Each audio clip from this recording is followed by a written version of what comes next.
Welcome back to another episode of the Easy Button Real Estate Podcast. Today's going to be a fun one. We have Karl Huth with us from Wisconsin, who is an awesome flipper, investor, I guess soon to be developer. He's got a good portfolio going as well. So I'm super excited to have him on. Today's going to be a fun one, diving into all the, as him and I talk about it, controlled chaos or soon to be controlled chaos he has going on out in Wisconsin. So Karl, welcome in. Why don't you give all the listeners just a quick rundown, elevator overview of what you got going on, what your shop looks like out in Wisconsin, and kind of what's led you to here today. Yeah, absolutely. Thanks for having me on, Cole. Really appreciate it. So let's see, quick elevator where I came from. So I was at a W-2 right out of college, was doing real estate on the side that whole time. So buying some rental properties, doing a handful of flips every single year. And then COVID hit. So I was with W-2 for 10 years. Then COVID hit and I was working at home and gotten a good routine with our son. So we had just one child at the time. And got in a really good routine with being home with him, having breakfast and lunch with him. And I knew I'd have to go back in the office just based off of my work. And then my boss called me and said, "Hey, we need you back tomorrow." And that was after, I think it was 3 or 4 months of being home and kind of getting in that good routine. And then, I told my wife and we're like, all right, we got to do this sooner. So the ultimate goal was always to leave the W-2, get into real estate full time, but we just never had that push to make it happen sooner. And so that happened. That was in 2020 that I had to go back and then quit my job in 2021 and went into real estate full time after that. So that's how I got into the real estate. And what does the shop look like today in terms of kind of your focus, the team, just the overall, I guess, the Karl Huth, I don't know what the company name is, Karl Huth Investments, we'll call it for the sake of the show. What does that look like right now? Yeah, so we are doing a number of flips. So we got 8 going on right now. And so we do mostly flips. We do some wholesales. We have a number of buy and holds. And we also have some Airbnbs that we manage ourselves as well. But the team, so it's a small but mighty team. So we have a lead manager, we have an acquisitions agent, and then we have a couple of VAs that are helping us with data gathering and, some small parts of the business right now. I love that, man. Yeah, you kind of got you got your hands in every pot, I think, that exists in real estate almost. Absolutely. I want to dive into, I think first, one of the things I think is most fascinating so far working together, and I know you work with both Easy Button and you work with me personally, we meet every single week, is kind of your ability to context switch and have your hands in that many pots. And I know it's probably not the most enjoyable thing every single day, but how did each of those develop? Like, I know you started with, kind of buying a portfolio, but how did they all come to be? Was it one at a time? Was it kind of, hey, we're going to kind of do everything? Like what was that process? Because a lot of people out there, I think, get golden object syndrome and they try to start everything at once, but I kind of want to hear your journey. I think it'd be valuable for people to hear that part of it. Yeah, so that's a good question. So I got into the buy and holds initially just because either Rich Dad Poor Dad or some other Yep. books that we were reading, just kind of building that wealth and that long-term wealth. And then I also very quickly realized that it takes a lot of properties to retire or replace your income if you're going to have rental properties. And so we got into rental properties, initially because I was going to college. When I was going to college, that's when I bought my first property. Just kept it with somebody or had some buddies move in. We renovated it and we still have that property today. But then we were just kind of stacking some properties on top of each other. And then that was fantastic. But again, you need to stack a lot of those up to replace your income. And so that's where the flip and the wholesale came in and creating that more active and bigger paydays to live off of. The Airbnb was kind of a one-off. We liked the spot that it was in. And we had a really good deal pop up and we decided to buy it. And so we managed that ourselves too. I mean, I'd love to get more of those, but that's kind of a offshoot of what we're currently doing. What do you think right now is with those people listening right now, they hear someone that has that many things going on and to them they go, man, this guy has life figured out, right? What does it look like in the trenches on the day-to-day right now, managing that many kind of arms of your business? It's crazy right now, man. I'm always running around doing 10 different things, which isn't healthy, isn't productive. Cole and I were supposed to meet before this meeting and I had to cancel them, I think, for the second time this week. And so it's that aspect of the business is frustrating right now. And I know you and I have talked about that and trying to create some control around that chaos. Yeah. I've been in the hustler mode now for 3.5, 4 years, but this year is when I finally I'm seeing the light at the end of the tunnel by hiring some people, getting some like my lead manager, my acquisitions agent. It was game changing when I brought them in, handed that stuff off because I'm not a huge, I don't enjoy the sales side. I enjoy solving those problems, but I'm not a on the phone hammering the phones, 5 hours a day type of person. But you and I have talked a lot about is that calendar and just kind of trying to keep that in line so that you know what you're doing when you're doing it, and then just trying to be as productive as you can with your time. Yeah, I think 2 things I'll double click on for you guys listening. One is kind of when I asked him about how everything pieced together, he started with the comment of, well, I was buying rentals, the rich dad, poor dad thing, and then realized that you weren't gonna buy 3 rentals and retire forever, right? And Correct. that's kind of what's pitched online. But then you get into it and you go, I can flip and I can wholesale. And I think for you guys listening, like the active income that real estate can provide is just as valuable as the passive side, the tax benefits, the long-term appreciation, the depreciation is the ability to transact and how large the liquidity events are. So that's the Yep. first thing I want to double click on. The second thing I want to double click on is you're talking about hustler mode. And a lot of what I talk about on the show is going from hustler to operator to architect and that kind of journey. And you're transitioning to an operator. You've made your Yep. first couple hires. A lot of the work that we do in our calls is around calendar. It's around prioritization. It's around, putting a little bit of control and parameters and boundaries around the chaos that you have because we all have it. And getting the highest return on brain damage that we possibly can. Um, so what do you think right now is that next piece of the puzzle to solve? In the sense of making this chaos more and more controlled with how much you have going on. How do you simplify it? What is the next constraint you're solving for that you'd like to see come together? Yeah, I believe it's, the executive assistant slash like project manager role that I need to bring somebody in here because I'm doing a lot of, it's what is our time truly worth and our dollar per hour tasks.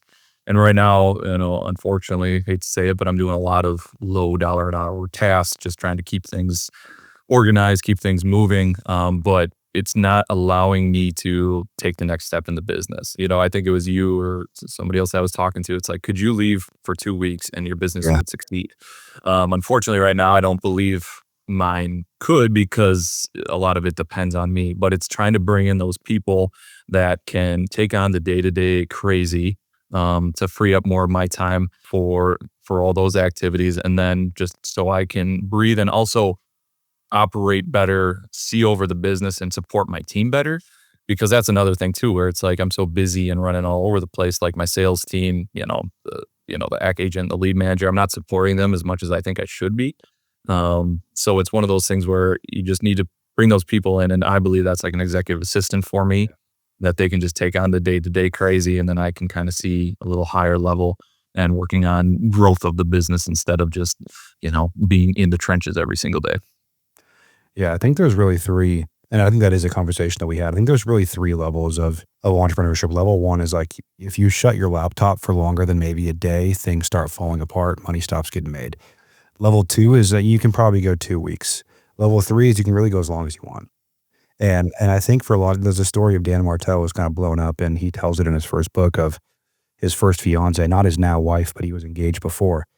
And after he had sold his company for, I don't know, $5-10 million, he came home all excited and she had left. She had left a note on the counter. And he called her, of course, and he goes, "Hey, what's going on? Our dreams have come true." And she goes, "Yeah, that was your dream. I never asked for any of that." And that's obviously a deeper conversation. But I think the point I wanted to get across there is like, one of the reasons people burn out and fail long term, and I told this story before, my first event that I went to, there was 50 people there, like real killers that I got to know pretty closely, followed them on social media. Maybe 3 are still doing deals. And a lot of them made good money and built cool businesses. They just burnt out because they never were able to step off the hamster wheel, and eventually it gets too painful. So it's good that you're thinking about that stuff now because you guys out there listening, a lot of you will run into walls, and it's just because you're trying to do everything. And in real estate, we like to hold on to the vine. We like to hold on for dear life and not hand things off. So it's cool it's cool the awareness is there, and I do agree. Obviously, I agree because we meet, but that getting a lot of that brain damage work off your plate is incredibly valuable. Well, and Kind of, that was kind of. like with Go ahead. the sales side, man. I mean, that was it was a terrible cycle that I was in because again, I wasn't following up with the calls. I wasn't honestly answering all the calls that I should be doing, and I wasn't making all the offers, because and so I was not sending out marketing because I didn't wanna talk to people, and then I was complaining because money wasn't coming into our system, and it's like, well, none of this makes sense, and so then when I was able to hire that position out, now it's like I just wanna put gasoline on the fire and make my LM and my acquisitions agent, like, how can I get them more leads? How can I just stack stuff in front of them so they are as busy as can be and making as many offers? So it's kind of that genius zone you got to be operating in. And if you are not, if you're operating in an area, and I did for a while and it worked, we made it work, but it was a drain and I was burning myself out and it wouldn't have been sustainable. And so that's when I brought those guys on. And now it's just, our business is starting to take off, which is fantastic. Yeah, it's kind of that example of like entrepreneurs not wanting to scale past their pain threshold. And when you hit that and then you make that higher, it gets addicting because like shit, that's so much less painful. Now you want to increase volume into the business. It's a great Yep. example. And Absolutely. it happens again and again and again for me too. It gets addicting. Then you're like, hey, I want to go hire 30 people. And that's not the answer. That's not the answer either, obviously. But it's better to be on that side of the pendulum and trusting that people can come in and change your business forever. And for me, the biggest growths in my life and business has always been a person I've hired, not something I've done. It's always been a relationship or a person that I've hired. So let's talk a little bit about how you got in contact with us and myself. Like, what was that initial? I don't even remember exactly how you came on as a client at EasyBud and working with me personally. So love to hear that. And then also what one kind of got you over the line and made you decide to work with us? And two, how's that experience been so far and kind of us assisting on the lead sales and working with me kind of on the operations and business growth side? Yeah. So I've seen you for a year or so on all the content that you're putting out, and I really always liked that. And so I always knew who you were through the content that you put out because it's more straightforward and not fluffy and just not all the BS that you see out there, which I always respected. And then I'm part of a group called Collecting Keys with Mike DeHaan, and he had mentioned you. And then I know some other guys from that group were working with you, and they were very happy with the results that they were seeing. And so that's kind of what started the conversation. And then when I was looking at our business, like, okay, Cole's a cool dude, looks like he's got a good business, but what does he bring to my business? Yeah. And that's kind of where we were. We do a good amount of direct mail, but I wanted, like I was saying before, I wanted to keep our LM as busy as possible. I want to keep our acquisitions agent as busy as possible, and for them to talk to people to, obviously the more people you talk to, the more deals you get, but it also refines our processes, their skills. And so that's where I kind of reached out to you. I think Dave Janice was one that, suggested as well and said, hey, reach out to Cole. But where our business was at that time is, all right, I had people in place. I just really wanted to, again, put some more gasoline on the fire. So I was like, let's bring some leads in. And, we were doing the direct mail very heavy. And then we wanted to add another avenue. And so then the EBO was the ones that, kind of made the most sense for our next step. That makes sense. And how has that overall experience been so far? Good. I think we're 2.5 months in with you guys officially, maybe 3 months. We got one deal already closed. It's actually hitting the market, I think, tomorrow. So I think that was probably within our first 50 leads that came into or probably first 30 leads that came into our system. We were Should be able a to get good that one too. locked in. Should be a good one too, right? When it's all said and done. Yeah, I mean, we're projecting around an $80,000 net profit on that flip. Yeah, So that's fantastic. that's fantastic. And that doesn't happen all the time, but it was good to get that one in the pipeline. But it's been a good experience. It gives the guys reps and it brings more leads into our system where it's like, they're working hard. I want to make sure that I'm putting opportunities in front of them, because the more I win, the more they win, the more the whole team wins, and it's a team atmosphere. And so we just wanted to put as many leads in front of them as possible. And so, yeah, it's been a good experience with, just getting more leads in, more opportunities, and then also the coaching training with Tyler as well. Love that. And one of the questions I like to ask on these client case studies is fast forward 12 months, fast forward towards the end of the year in 2026. Now that you've kind of become aware of like, it's just not sustainable to wear every hat and do everything yourself. Yep. When you fast forward a year in your head, what does your business look like a year from now in terms of people, systems? What is your involvement? What does your life look like around the business? I think it's a valuable thing to talk through that because it gives the audience, someone that's in the trenches, that's building, that is working every hour of the day, kind of what their path in their head's going to be to continue to go from hustler to operator and then eventually architect. Yeah, absolutely. I mean, that's a great question that everybody should be, taking a look at all the time. And so in 12 months, what we're going to have in place is, we have the sales side seems to be going well. Number of leads seems to be where we need it for hitting the goals. It's just getting more people in place, executive assistant to kind of create some more calm within the crazy. And then probably some more people on the disposition side as well. Then we kind of have the full from start to finish covered with other people other than me, because I know I can be a bottleneck. And so in having those people in place, and then, me just stepping out of the business a little bit and being able to manage numbers more and people and reviews and things like that to improve what we currently have in place, and then always critiquing and fine tuning the processes that, and so we just want to keep this machine going for generating more opportunities for our business. And end state for you, or are you a guy that's like, hey, I want to get to a point where I'm working 2 or 3 hours a day and golfing all day? Or are you a guy that's like, no, I think no matter what, I'm probably still going to be in the office getting after it and growing no matter what happens? I don't sit still well. So it's Okay, always going cool. to be something. I have three beautiful children that, that is my why, and my beautiful wife. And so I want to spend as much time with them and give them as much opportunity and experience as possible. But they got school, different things like that. And so I'm always going to be doing something, growing something. Once we can kind of get the flip in the wholesale business a little more stabilized, where I'm not in as much, our big goal is to start growing that rental business and getting into more rental properties, some development like you touched on before. And that's really the big goal, is to get more into that, quote unquote passive income through rental properties. Yeah, I think it's valuable. I mean, people, I think they underestimate how much active income you need to really create substantial passive income. Yes. And not only that, but also if you don't want to take outside capital, and I'm not a big fan of outside capital and syndications and raising money. I think it has its place for people, but I think more times than not, it puts people in the wrong mindset. And I think the last thing I wanted to touch on that I know is you're kind of working on. You can share as much as you want or don't want to share, but is that big deal you're working on? I think it's cool to see the leap that you're making, and I think will be inspiring to the audience. So if you want to talk through a little bit, whatever you do want to share about that big deal that you're working on, your first, to be development project, everything goes as planned, and then we'll kind of head towards the exit of the show. Yeah, absolutely. So we had I guess we'll start at the beginning. We had a 8-unit motel that was a long-term rental property for us, and got hit by a tornado earlier this year. Luckily, nobody was hurt. But kind of, it's one of those, a blessing from God, where you kind of look at it in the time and you're like, oh no, this is the worst thing that could happen to me. My property just got destroyed by a tornado, roofs ripped off, just a disaster. But then you kind of step back and take a look at it, and it's like, all right, we have a nice piece of land there. It's an old 8-unit motel. It was a good rental property for us, but now is the time to look at the bigger picture. And so that's what we're doing right now. It's really exciting. It's a 2.7 acre lot.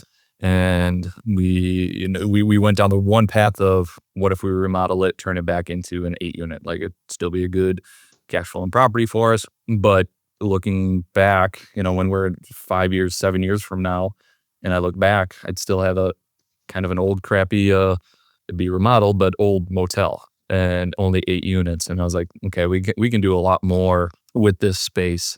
And so then we started talking to some developers and some architects and things, and they said, we could put up to 40 to 52 units on this space. And so now that's what we're really going after, and that's what that's ultimately what I'm going to do with the space. We're going to tear down that motel, and then we're going to start developing it. I don't know how many units. We're working with the city right now and trying to see if we can get some TIF funding and different things like that, which that's been a whole new learning opportunity. But really excited for that, because again, looking back in 5, 7, 10 years, like what we were able to build and produce. And, I'm in it for the long haul. So if we can create, obviously, the active income with one side of the business, but also the passive long-term real estate on the other one, I want to have, as as nice of a property that we can put on there. And right now is the opportunity to build it. So we're really excited for that one. That'll be so awesome, man. I'm excited to watch that play out. Well, last question before we exit the show is, who is the right fit to work with Easy Button, in your opinion? If someone came and asked you that question, I ask it to every single guest that comes on that's a client, who is the right fit, in your words, to work with Easy Button? They need to be 100% committed to their business and committed to the success of their business. You know, it costs money, obviously, to hire on somebody like Easy Button, but you need to, one, have some capital to front that for a few months and to get your leads going. But you also need to be 100% committed. Like if you were to sign on with Easy Button and you're not following up on leads, you're not answering phone calls, you're not doing the things, the daily tasks that you need to be doing, it's just going to be a waste of money. But it's that person, you know, and I think I was right at that, where it's like, all right, you know, the hockey stick, where it's kind of, we're here and we're about to take off. And if you just need to get some gasoline on the fire or some more leads into your system, you know, either for yourself, if you like hitting the phones and talking to people, or for your team, I think Easy Button is great for that, because of, you know, just the pure number of leads that come into your system each month, plus the coaching, which is very, very valuable. I know in the entrepreneur world, it can get a little lonely every now and then if you're kind of a solo entrepreneur, and it's always good to have that, you know, that community, those people to bounce ideas off of, analyze deals, and just kind of have a sounding board. And that's kind of what, you know, Easy Button brings, the number of leads as well as the great sounding board that if you got questions or need help with anything, you guys are always there.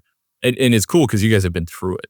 You know, you guys have done it. It hasn't, you're not a guru who, you know, is just grabbing onto the latest fancy, shiny object. You guys have lived it, you've done it, your experience, so you can talk from experience. So that, I think that's extremely valuable. Love it. Well, I appreciate you coming on, Karl. Awesome investor in Wisconsin. Got a lot of cool things going on. As you guys know, our show only grows through word of mouth. There's no paid advertising around this. This is a show for real operators that are in the trenches trying to better their lives, better their business, learn how to build a company that can scale and last a long time and not just a hustle. Wherever you listen to the show, a like, a review, a share means the world. Let us know who you want to see, what you want to see, how we can continue to perfect the show for you guys that are listening. That's what matters. And until next time, you're only one deal away.